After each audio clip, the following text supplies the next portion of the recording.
Start. I shall now give a brief survey of the provisions in the bill which are designed to encourage investments in productive enterprises, to stimulate higher productivity as well as exports, and to provide resources for expansion of industry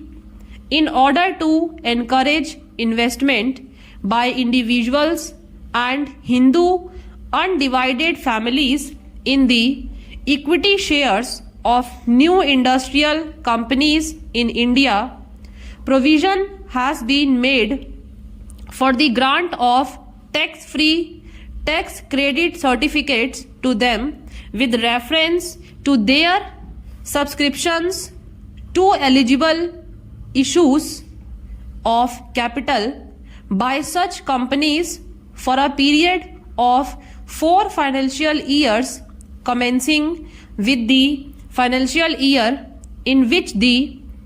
investment is made.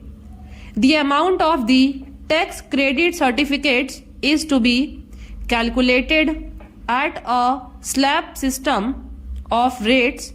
and will be limited to rupees 1250 for each financial year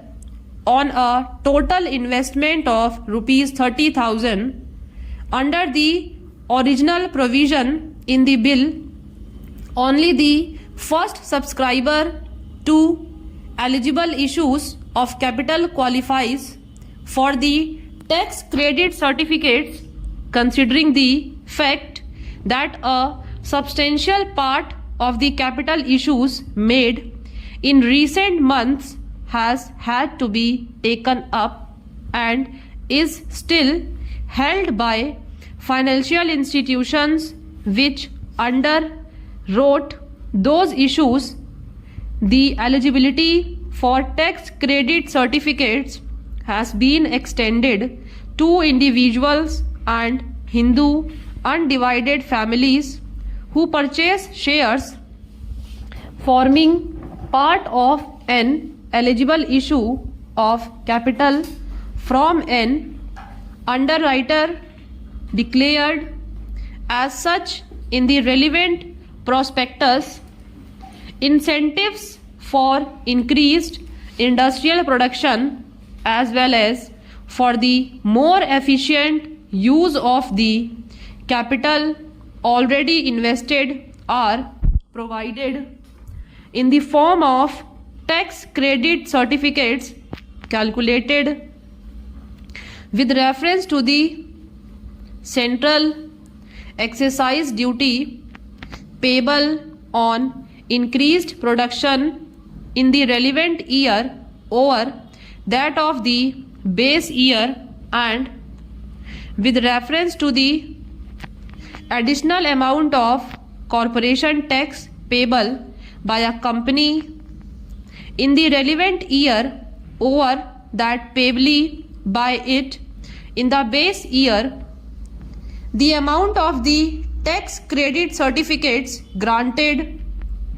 for these purposes is required to be used for discharging debt obligations,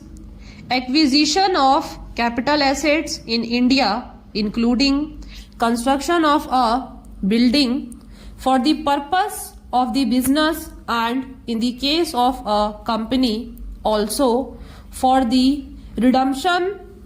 of its debentures. This would enable industrial units to pay off the monies which they had borrowed for expanding their productive capacity, or alternatively to plow back a larger portion of their current earnings for the purpose of expansion. As stated in the Finance Minister's budget speech, it is necessary to provide some more assistance to our export industry on a discriminating and selective basis in order to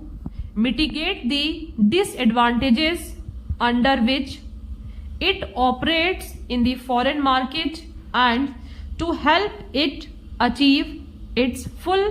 competitive position, the tax credit certificates to be issued with reference to the value of exports will I expert provide an impetus for increasing our export potential